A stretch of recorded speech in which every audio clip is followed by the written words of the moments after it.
गंगा विविध नय कल्लोल विमला बृहज् ज्ञानां भूभिर् जगति जनतां या स्नपयति इदानीमपेशा बुद्ध जन्मरालय परिचिता महावीर स्वामी नयन पथगामी भवतु मे। अहिंसा परमो धर्म की परम पूज्य आचार्य भगवंत गुरुदेव श्री विद्यासागर जी महाराज की, वर्तमान आचार्य परमेष्ठी गुरुदेव श्री समय सागर जी महाराज की, समस्त मुनि संघ की।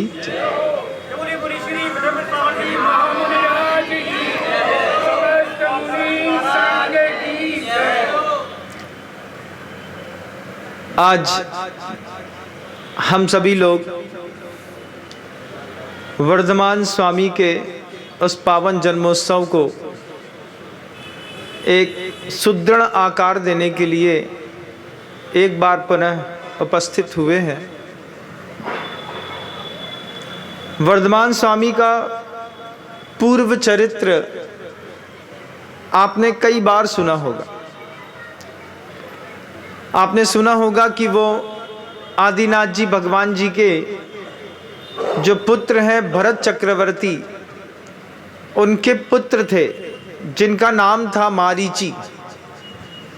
मारीची नाम सूर्य की किरण को कहते हैं और चकमकाता हुआ सुंदर सा चेहरा था, दमदमाता हुआ व्यक्तित्व था वो, जिसका पुण्य इतना तेज हो जो चक्रवर्ती का पुत्र बने। उसका पुण्य इतना तेज कि वह तीर्थंकर के कुल में पैदा हुआ, जिसके दादा तीर्थंकर हो, पिता चक्रवर्ती हो, घर के अंदर किसी बात की कमी नहीं हो। ऐसे मारीची बनकर के जब प्रभु आदिनाथ जी भगवान जी के समोच्च शरण में वो गए और किसी ने प्रश्न किया कि इस पूरी सभा में और कौन है जो तीर्थंकर बनेगा, तब आदिनाथ जी भगवान जी के मुख से वह घोषणा हुई, भरत का पुत्र मारीची आगे चल के तीर्थंकर बनेगा। लोग उसको देखते तो देखने की दृष्टि लोगों की बदल चुकी थी। लोग उसको बड़ी श्रद्धा की दृष्टि से देखते थे। मारीची को अच्छा विशाल व्यक्तित्व था, माथा ऊंचा चौड़ा, नाक नक्श बिल्कुल तीखे, सुंदरता की अप्रतिम मूरत। और जब उसको ये पता चला कि स्वयं तीर्थंकर प्रभु ने ये बात कही है कि मैं ही आगे चल कर के तीर्थंकर बनूंगा, इस छोटे से अहंकार ने कुछ ऐसी संयोजना बनाई कि अगली 60,000 पर्यायें नपुंसक की निकल गईं, 60,000 पर्यायें स्त्री की निकल गईं, और भी अन्य अन्य पर्यायों में वो अपने उस छोटे से अपराध के कारण गमन करते रहे। आपने किसी भी रैपर में जब भी आप कोई भी टॉफ़ी खाते हैं, जब आप कोई भी पैकेट चिप्स का खाते हैं, या फिर बाज़ार में कोई भी रेडी टू ईट कोई भी चीज़ लेते हैं, उसमें डिस्क्लेमर ट्रिक देखी होगी, जिसको अंग्रेजी भाषा में फाइन चीटिंग कहते हैं, हिंदी भाषा में मायाचारी कहते हैं। माया तैरोगेनस एक हमारे यहाँ सूत्र है। तो वो जो डिस्क्लेमर ट्रिक है, जिसको अल्ट्रा फाइन चीटिंग कहते हैं, जिसमें उस पैकेट का सत्य लिखा होता है, लेकिन इतने छोटे शब्दों में लिखा होता है कि उसको कोई पढ़ नहीं पाता। आपने कभी पढ़ा भी नहीं होगा, जबकि हर पैकेट में वो फाइन चीटिंग होती है। कभी ई नंबर के रूप में होती है, कभी बहुत छोटे शब्दों में लिखा होता है। आपने देखा होगा बहुत सारी लाइनें हैं, लेकिन पढ़ने की फुर्सत नहीं है। ऐसी जिसको फाइन चीटिंग कहते हैं, यही फाइन चीटिंग उस मारीची के जीव ने करी। मुंह से तो अच्छा बोलता था, लेकिन अंदर मन के अंदर, चूंकि उसको पता था कि हम आगे चल के तीर्थंकर बनेंगे, तो शब्दों की शक्ति का सहारा लेकर के ऐसी पतली बारीक मायाचारी करता था कि उस मायाचारी के प्रभाव से उसको तिर्यंच बनने का अवसर मिल गया। जैन शासन में 62 लाख योनियां हैं तिर्यंचों की। कितनी है? 62 लाख। प्रत्येक योनि में उनका गमन हुआ। कर्म भूमि का अलग, भोग भूमि का अलग, म्लेच्छ खंड का अलग, कुभोग भूमि का अलग, सारे गमनागमन करके सिर्फ एक सूत्र उसके जीवन में लागू होता रहा, माया तैरज्ञोनस्य।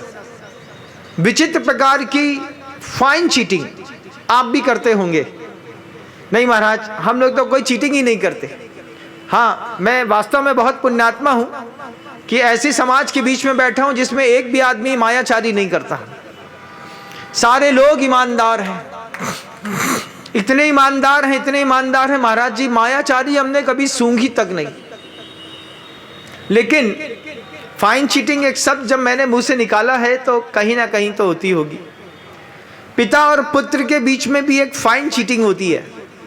कभी आपने देखा हो, पिता अलग तरीके से कोई बात को कहता है और पुत्र उसका अलग अर्थ समझ लेता है, और पिता को अंदर ही अंदर लगता है कि अच्छा हुआ, कम से कम मान गया, है ना, कुछ बोलना भी नहीं पड़ा और मान गया।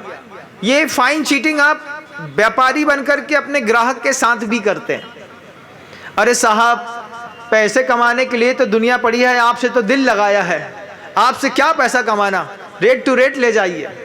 ये क्या है? फाइन चीटिंग नहीं है? ऐसे ही कितने मीठे शब्द होते हैं। पति पत्नी के बीच में भी फाइन चीटिंग होती है कि नहीं? पत्नी करती है, किसी भी बात का मॉडरेशन, पिच और टोन बदल देती है, और अर्थ का कुछ और अर्थ निकलता है और पति कुछ का कुछ समझ लेता है। हर संबंध में फाइन चीटिंग है। डिस्क्लेमर ट्रिक जो है वो आदमी पूरी लाइफ में हर जगह यूज करता है और उसको कभी भी मायाचारी नहीं समझता। ये इंसान की सबसे बड़ी गलती है। जितने भी तिर्यंच हैं उसमें से स्वर्ग की असंख्यात सीटें तिर्यंचों के द्वारा ही भरी जाती है। इसका मतलब है कि तिर्यंच गति में भी लोग सबसे ज़्यादा जाते हैं और वहाँ पर रह करके कुछ ऐसा पुरुषार्थ भी करते हैं कि स्वर्ग भी मनुष्य से ज़्यादा तिर्यंच चले जाते हैं। एक बार आप अपने अंतर मन में देखिएगा कि वो फाइन चीटिंग आप करते हैं कि नहीं करते। महाराज के साथ मौका पड़ जाए तो, अरे महाराज अभी तो बहुत मद्दा चल रहा है, कोरोना के बाद से तो हालात ऐसे बिगड़े कि अभी तक घर को संभाल नहीं पाए। ये भी फाइन चीटिंग है। जबकि आप जानते हैं कि अभी 15 दिन बाद यूरोप टूर में जाना है, 10 लाख का खर्चा है, लेकिन साधु के सामने आने पर आपने एक डिस्क्लेमर ट्रिक को यूज किया, अल्ट्रा फाइन चीटिंग करी, अपने आप को दीनहीन प्रस्तुत किया, बाहर निकले और फिर अपने आप को सेठ बताने लगे। ऐसी ये मायाचारी, जिसको आगम ग्रंथ कहता है कि माया तैरज्ञोनस्य, तिर्यंच गति के बंध का कारण है। जितने भी संसार में तिर्यंच मिलेंगे, इन सारे तिर्यंचों को आंख बंद करके एक बार देखिएगा। कैसी कैसी जिंदगी जीते हैं वो तिर्यंच। गिरगिट बन करके, सांप बन करके, सेही बन करके, पूरे शरीर में कांटे लगे हुए हैं, और हिलता है तो वो पूरे कांटे लोगों को लग जाते हैं। कैसे सोता होगा कांटों के बीच में। आप एक बार उस अंतर्मन को वहां तक ले जाइएगा कि कैसे कैसे तिर्यंच है। सुअर बना, सुअर बन करके नाली के अंदर बैठा है, शरीर में पसीना बहने की ग्रंथि ही नहीं है, पसीना नहीं निकलता सुअर का, तो अंदर की गर्मी निकालने के लिए नाली के पानी का सहारा लेना पड़ता है। माया तैरज्ञोनस्य, कैसी मायाचारी करी होगी कि तिर्यंच गति मिली है। ये बात बिल्कुल अकाट सत्य है कि जब भी तिर्यंच गति में जाएंगे, मायाचारी आपका पहला साधन बनेगी। और अभी अगर आज भी बन रही है, क्योंकि उस वक्त मारीची के मन में भी यही मायाचारी का भाव आ गया था और वो सबको ऐसी डिस्क्लेमर ट्रिक का यूज करके अलग अलग मत, अलग अलग संप्रदायों को खड़ा करता चला जा रहा था। किसी भी संप्रदाय को खड़ा करना हो, पूर्व भाव का थोड़ा सा पुण्य मिल जाए, 10-20 फॉलोवर्स मिल जाए, अच्छा टॉकिंग पावर मिल जाए, और कितने लोग जोशो जैसे नए धर्म को खड़ा कर देते हैं। महाराज जोशो कौन है आप जानते हैं। अब आप खुद देखिएगा, आज हम वर्धमान स्वामी की वह महावीर जयंती बना रहे हैं। जब वो पहली बार सही वाले मुनि बने थे तो उस वक्त उनका संकल्प था कि अब हम मायाचारी नहीं करेंगे। सबसे बड़ी बात है, धर्म क्षेत्रे कृतम पापम वज्रलेपो भविष्यति। ये शब्द अंतर्मन में रखिएगा कि मंदिर में भगवान के सामने मायाचारी नहीं करूंगा, गुरु के सामने मायाचारी नहीं करूंगा, क्योंकि धर्म क्षेत्रे कृतम पापम वज्रलेपो भविष्यति। भवांतर में ऐसा वज्र का लेप बनेगा। आज हम सोच रहे हैं कि महाराज हमारे जीवन में नहीं बनेगा, लेकिन बनेगा। यहां से उठकर के किसको लकवा लगने वाला है, यहां से वापिस जाकर के कौन पता नहीं कब भगवान के मंदिर पे आ पाएगा कि नहीं आ पाएगा, कुछ नहीं पता। अगली पर्याय, चूंकि हम जैन हैं तो हम जानते हैं कि जीव किसी भी पर्याय में जा सकता है। वैदिक सनातनी परंपराओं में तिर्यंच, हर पर्याय में तिर्यंच बनता है। मनुष्य हर पर्याय में मनुष्य बनता है, लेकिन हमारे यहां जीव किसी भी पर्याय में जाता है अपने परिणाम के कारण। वर्धमान स्वामी को भी वह परिणाम के कारण ही पर्याय मिली तिर्यंच की, और डिस्क्लेमर ट्रिक को उसने इतना यूज किया कि 363 मत उसी ने खड़े किए। उसी के जीव ने हर पर्याय में ज्ञान और अहंकार के कारण ऐसे ऐसे तत्वों का उद्बोधन किया कि लोगों को पाप भी पुण्य के रूप में लगने लगा, झूठ सत्य लगने लगा, मरीचिका को यथार्थ मान करके वो जीने लगे। और 363 मत की स्थापना उसी मारीची के जीव ने भवांतरों में कई पर्यायों में करी। बंधु, आप सब भी मंदिर में जाते होंगे तो करते होंगे, क्या करते होंगे? क्षुधा रोग विनाशनाय नैवेद्यम निर्वपामिति स्वाहा, बोला कि नहीं बोला?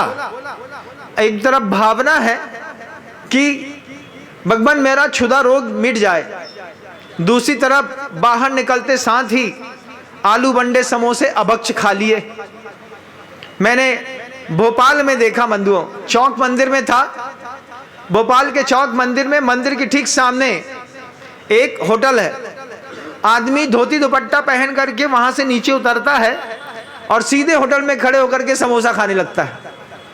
हमने कहा अभी ये पुजारी बनकर के भगवान के सामने बोल के आया है, क्षुधा रोग विनाशनाय नैवेद्यम निर्वपामिति स्वाहा, और बाहर निकल करके उसकी चेतना ने इतना भी समझदारी पैदा नहीं करी कि अगर क्षुधा रोग का विनाश करना है तो कहीं ना कहीं से प्रायोगिक शुरुआत भी करते हैं।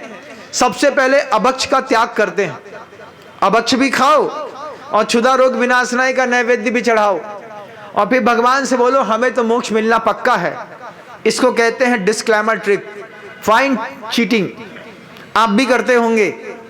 भगवान वर्धमान स्वामी का हम जन्म महोत्सव भी बनाए और पूरी की पूरी धरती को बर्बाद करने के लिए बिस्लरी की बाटल का पानी पिए और प्लास्टिक फेंक दें। जिस देश में रह रहे हैं उस देश के साथ सबसे बड़ी गद्दारी है कि प्लास्टिक का यूज करके धरती को बर्बाद करना। अमेरिकन यूरोप कंट्री में देखिए, मैस्को में देखिए, कैक्टस से, जितना भी कैक्टस होता है ना ये कांटेदार, उससे वो लोग कपड़े बनाने लगे, उससे वो लोग झोले बनाने लगे, पाउच बनाने लगे, प्लास्टिक यूज बंद कर दिया। लेकिन हम प्रयोग करेंगे, आप खुद आज महावीर जयंती मनाएंगे तो आप देखिएगा कितने लोग बिस्लरी की बाटल का पानी पिएंगे और प्लास्टिक को ऐसा ही फेंक देंगे। ये भी झूठ है। जब आपने क्षुधा रोग विनाशनाय नैवेद्यम निर्वपामति मंदिर में कहा है तो फिर आपकी चेतना को अभक्ष का त्याग करना पड़ेगा।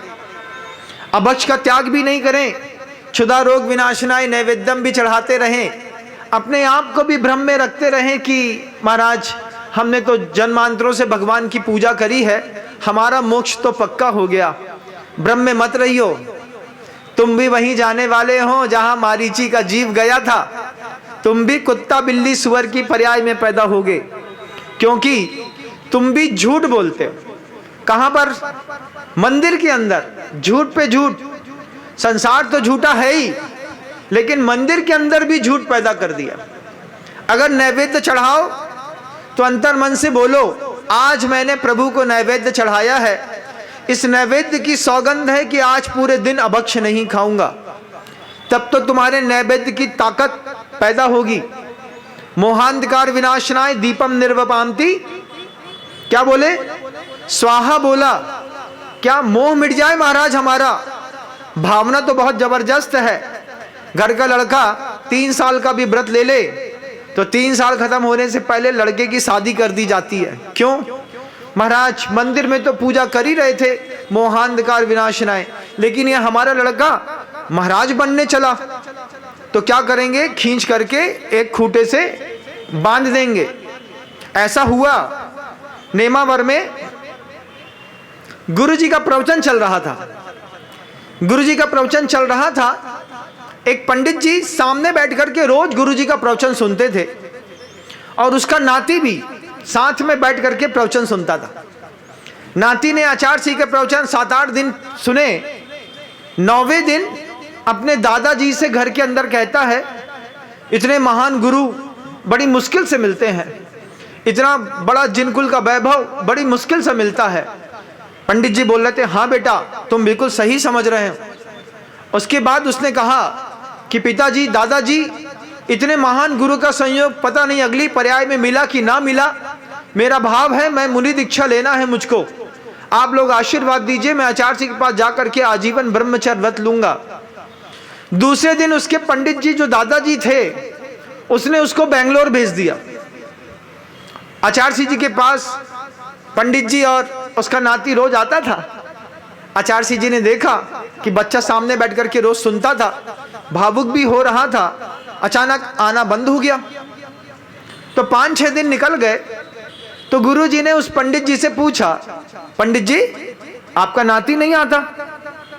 अरे महाराज उसको जो है ना प्रवचन के लायक नहीं है, वो उसको प्रवचन के योग्य नहीं है, वो प्रवचन सभा में बैठने के योग्य नहीं है। आचार्य जी ने पूछा क्या हो गया? अरे महाराज वो प्रवचन की भाषा ही नहीं समझता। अरे कुछ तो बताओ क्या हो गया? अरे महाराज वो जैन कुल के प्रवचन में बैठ आपके योग्य ही नहीं बचा महाराज, किसी काम का नहीं है वो। आचार्य जी ने पूछा बताओ तो कि क्या हो गया? बोले महाराज हम पंडित हैं, प्रवचन सुनते हैं, दिमाग में रखते हैं, हमारा नाती बोधा निकला, प्रवचन को सुन करके दिल में रख लिया, मुनि बनने की बात करने लगा। अब बताइए। आचार्य जी ने ऐसा किया। बोले प्रवचन सुनने की एक कला होती है, सुना जाता है लेकिन उठते वक्त ही झाड़ दिया जाता है। झाड़ के निकल जाए तो प्रवचन, और अगर दिल में लेकर के निकल जाए तो महाराज प्रवचन सुनने की कला नहीं आती हमारे नाती को। वो प्रवचन सुनकर के मुनि बनने चला। अरे मुनि बनने के लिए प्रवचन नहीं सुनना पड़ता है, क्या करना पड़ता है? परिवार वालों की लातें खानी पड़ती हैं, वहां से वैराग्य पैदा होता है, फिर मुनि बनने का अलग मजा आता है।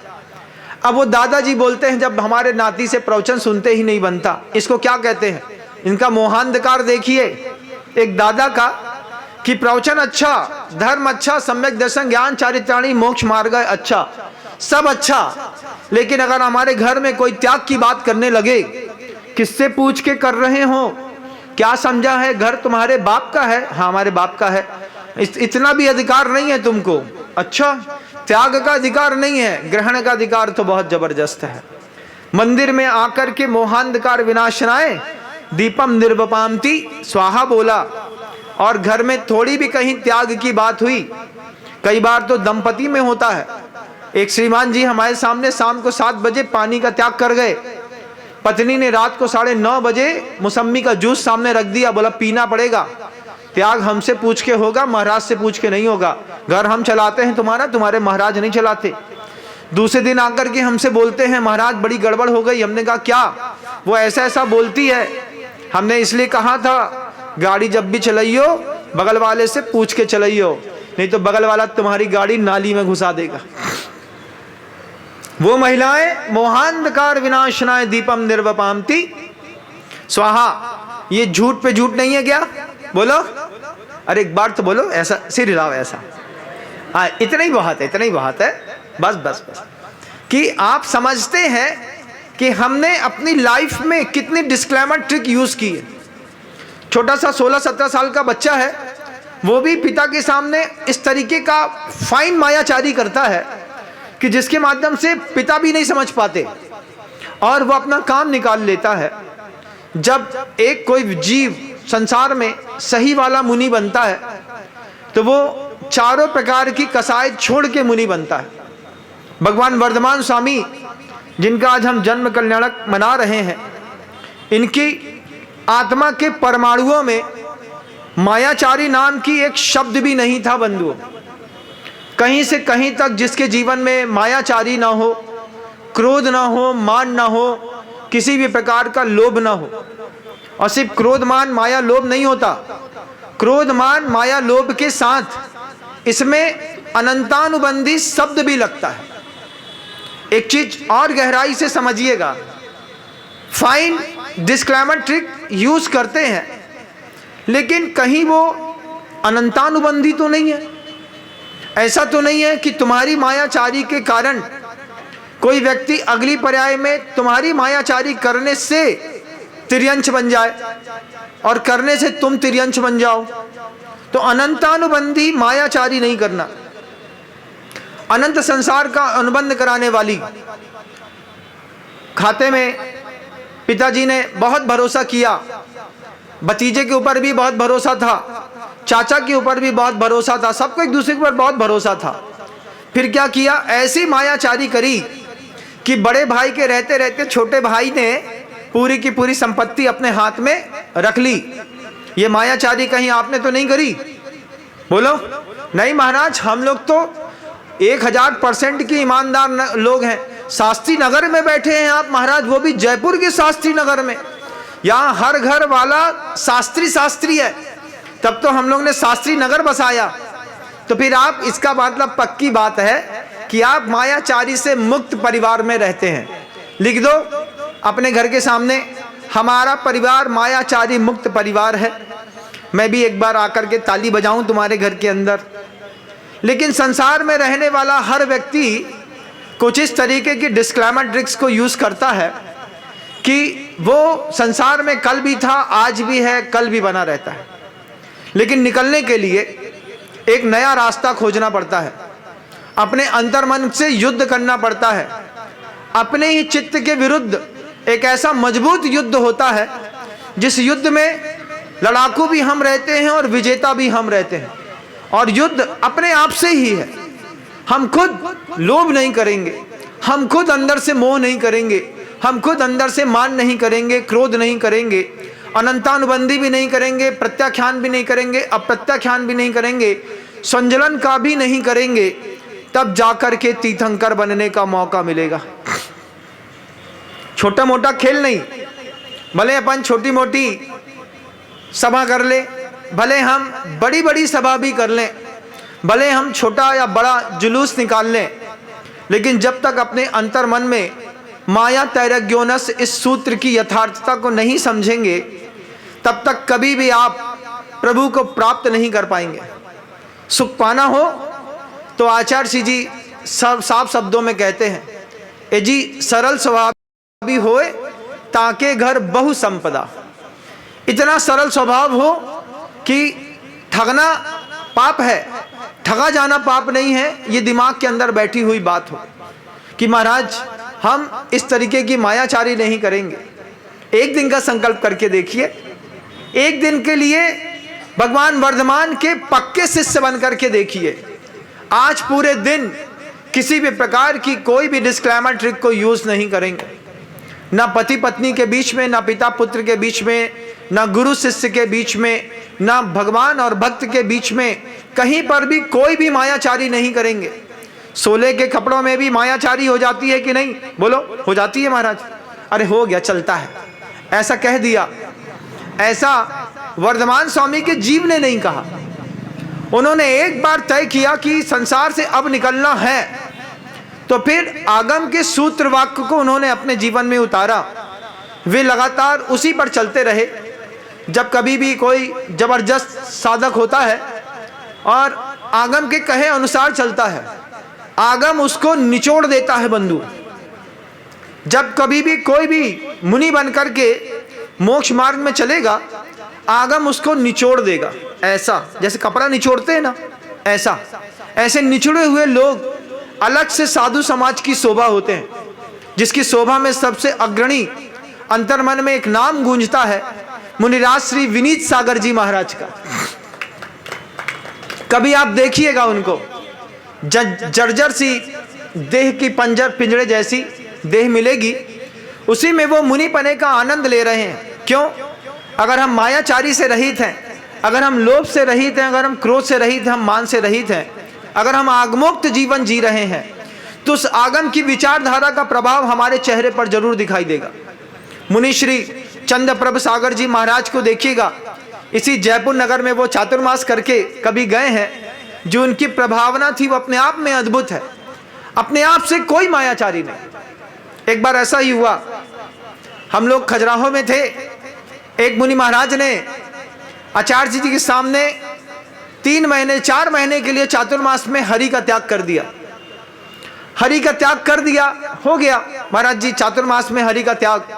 आचार्य जी की चेहरा ही ऐसा जबरदस्त था कि गुरुदेव के चेहरे को देख करके त्याग करने की भावना अपने आप पैदा होती थी। उनके सामने आप आंख बंद करके उनका चेहरा देखिए, सामने जाता था व्यक्ति, सोचता था कि इस महापुरुष को कैसे प्रसन्न करें।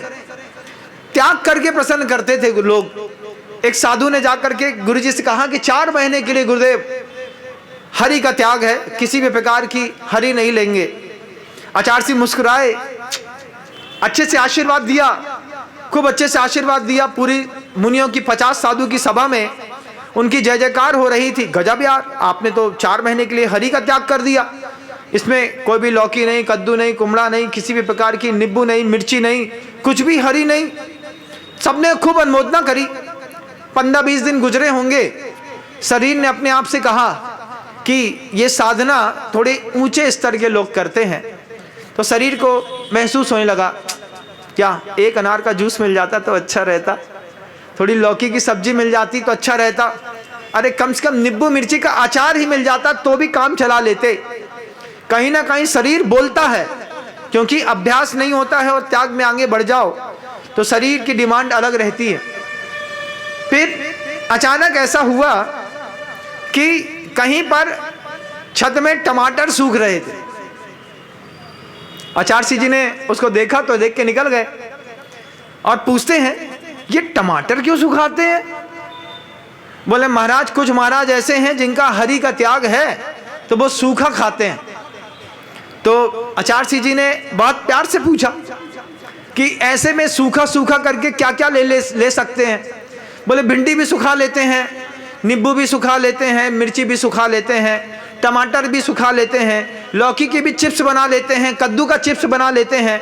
ऐसी कई सब्जियां हैं जिनको आप, ककड़ी है, रिरुआ है, गिलकी है, तरोई है, वो भी उसके चिप्स बना के सुखा लेते हैं, फिर उसको बढ़िया बघार बघार के और खा लेते हैं। तो आचार्य सिंह मुस्कुरा के कहते हैं, तो मुनि महाराज करते हैं क्या? हाँ, उन्हीं वही खाते हैं, तभी तो आपको सुखाते हैं।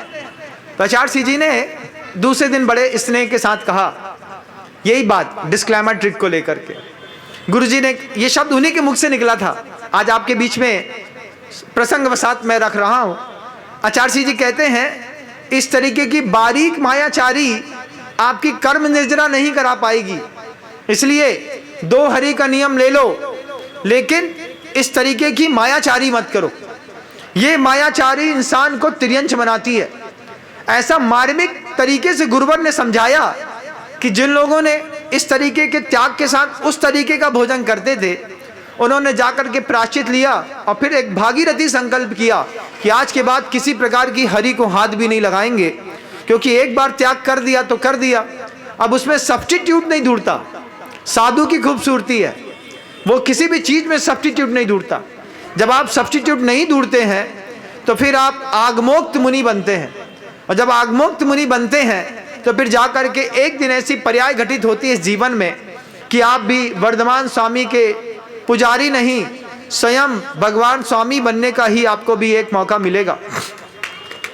आज हम सब जिस महोत्सव को मना रहे हैं, आज हम मन के अंदर एक उमंग लेकर के आए हैं।